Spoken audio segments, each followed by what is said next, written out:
Boker Tov.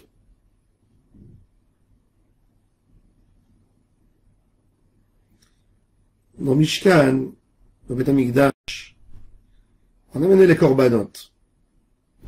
Les korbanot, on a korban Ola, korban Khatat et korban Hacham. Khatat et Hacham, c'est des actions qui ont été faites de Avera. Et il faut être pardonné quand on amène ces sacrifices. Là, c'est sur les fautes qu'on a fait dans la pensée. On a le korban Ola Tamid, qu'on amène le matin. C'est sur les pensées de la nuit. Et on a le korban Ola, qu'on amène avant le coucher du soleil.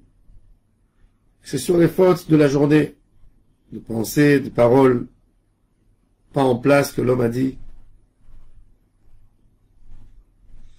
Mais on a encore quelque chose qu'on brûle pour Hachem dans son intégralité. C'est la Kétoret. On mettait l'encensoir et on mettait des encens et on brûlait. Cette Kétoret, elle n'est pas là pour pardonner une Avera. Elle est là pour mettre de la joie devant Hashem Yitbarach. Ishe reach nichoach l'Hashem. Un parfum qui rend l'environnement agréable. Mais vadaï, que dans tout endroit où il y a beaucoup de cuisine, où on cuit beaucoup de choses, ça laisse des odeurs qui sont pas toujours agréables. Ils sont agréables que quand au moment où on a faim, mais après, on n'aime pas sentir l'odeur, donc on aimerait faire passer avec des encens cette odeur. Mais l'encensoir était au Beth Amikdash. Il avait un autre rôle. Le Icar de tout, c'est justement que la vie, elle soit agréable. David Amelech, dans Tehilim chapitre 141, quand il parle de la Tefila, et ce verset est dit par certaines communautés, surtout les communautés séfarades, dans la prière de Mincha, avant de commencer la Hamida, on mentionne Tikon tefilati ketoret lefanecha. Masat kapai minchat arev. Il y a une prière du matin et une prière du soir. Le matin, quand l'homme commence sa journée avec un korban, comme le korban atamid. Le soir, il termine sa journée avec le korban de Ben Ha'arbaim. Mais la tefila de Mincha, celle de Yitzhak Avinu, c'est de s'arrêter, d'arrêter tout, et d'essayer de se coller à Kadosh Baruch Hu, de faire quelque chose qui est un plaisir pour Hachem. David Amelech demande que nos prières ne viennent pas que pour se repentir et faire teshuva, ou une sorte de quelque chose qu'on fait parce que nous avons fauté, alors maintenant on a envie de payer. Nos prières doivent être tout d'abord agréables pour notre Créateur, agréables pour Akadosh Baruch Hu. Tikon tefilati ketoret lefanecha, que ma prière soit réalisée devant toi comme l'encensoir de la Kétoret. Que tout son rôle était de donner une bonne humeur, que ce soit agréable, que ma présence devant Hashem Yitbarach soit agréable. Cette idée est très importante dans les mitzvot. La'asot nachat ruach leyotzerenu ve'la'asot retzon bor'enu. Olat tamid, la ola, c'est un devoir. Kadosh Baruch Hu nous dit tamid, tous les jours vous devez le faire. C'est le rôle quotidien de l'homme de tous les jours. Il y a des choses qu'on ne peut pas s'en passer. On ne peut pas.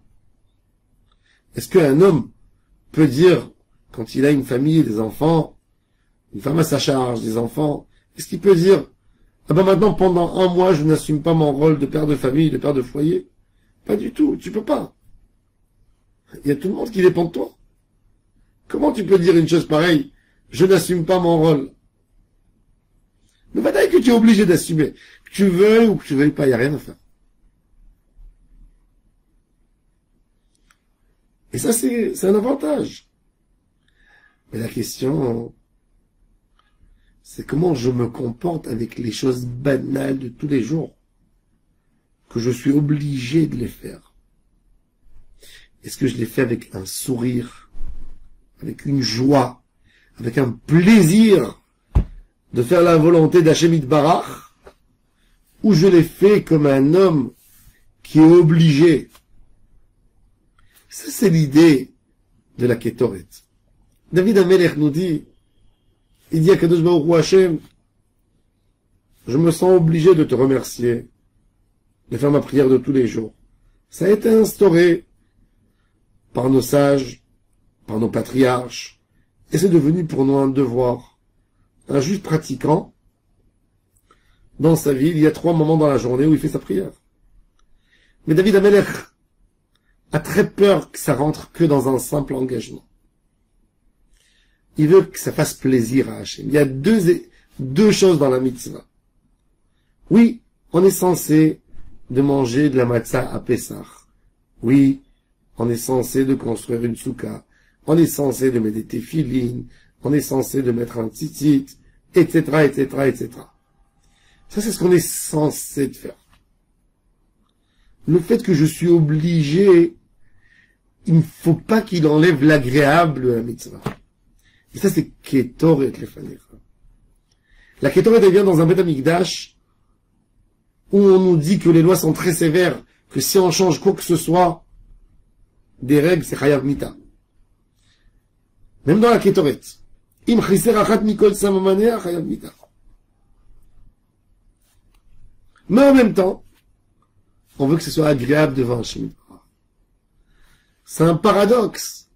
D'un côté, tu es obligé d'accomplir ton devoir, mais d'autre part, faire tout que ce soit très agréable. Tu as un devoir de nourrir ta femme et tes enfants. Mais il faut que ce soit agréable. Il faut que tu amènes ton pain à la maison avec un grand sourire, le plus beau des sourires. La plus grande des joies. Même que c'est un devoir. Tu vas te réjouir que tu es là et que tu fais et que tu assumes ton rôle.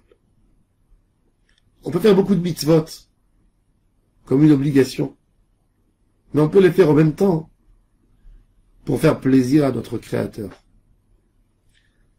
Et c'est ce qu'on dit dans le Yihir Ratzon, dans chaque Yihir Ratzon qu'on fait avant de faire une mitzvah, les Shem Yichud. On dit la asot nachat ruach liyotzerenu ve la asot retzon boreenu. De faire un plaisir à notre Créateur.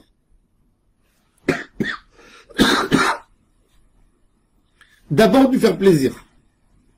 Ça, c'est l'idée. Après, il y a notre obligation, il y a notre rôle. C'est vrai, c'est aussi une obligation. Mais à la base, je le fais pour faire plaisir à Hachem. Je veux faire plaisir à Akadosh Baruch. Ça, c'est la première base du judaïsme, de vouloir faire la volonté d'Hachem pour lui faire plaisir. Ça, c'est l'idée exceptionnelle de la Kétoret dans le Mishkan. Il y a des mitzvot et il y a des mitzvot. Il y a des mitzvot qui sont faites que pour être acquittées. Et il y a des mitzvot qui laissent un parfum d'amour, un parfum d'émotion, un parfum de proximité avec Akadosh Baruch Hu. Et ça, c'est la bonne odeur des tzadikim. Yaakov Avinu, quand il s'est déguisé à Esav, il a mis les habits de Esav. Et quand il est rentré avec un repas extraordinaire, un repas copieux à toutes les avis. La maman, elle a préparé 2 agneaux pour Yitzhak, donc toutes les goûts, Yitzhak, qui demande à Yaakov de s'approcher. Il est aveugle, il ne voit pas. Il veut sentir l'odeur des habits. Et il dit, regarde l'odeur que mon fils a amené, c'est l'odeur du paradis. Qu'est-ce que ça veut dire? Yitzhak Avinu a cherché à voir. Parce que Yitzhak, il avait donné un ordre, quelque part, à Esav. Il a dit, sors, va dans la forêt, amène-moi du gibier. Et oui, bien sûr que Esav fait ce que son papa va demander. Yitzhak voulait savoir, est-ce qu'il y a de l'amour ou il n'y a qu'un ordre? Et c'est ça ce qu'il voulait sentir. C'était ça l'odeur. Yaakov, évidemment, lui a fait plaisir. Il n'a pas accompli que son rôle, que ce que papa a demandé. Parce qu'on voit que Yitzhak a demandé à son fils, amène-moi du gibier. Gibier, c'est un repas. Yaakov, il a rajouté le vin que son papa ne lui a pas demandé. C'est-à-dire que tu veux faire plaisir à quelqu'un. Tu ajoutes encore quelque chose. Yitzhak a senti que cette fois-ci, il y avait un amour particulier. Alors il a demandé à Yaakov, approche-toi, je veux sentir tes amis. Et il a senti une odeur. L'odeur, c'est tout ce qu'on fait autour pour que ça soit agréable. Et c'est grâce à ça qu'il a eu la bracha. Grâce à l'odeur. Pas grâce à la nourriture qu'il a amenée.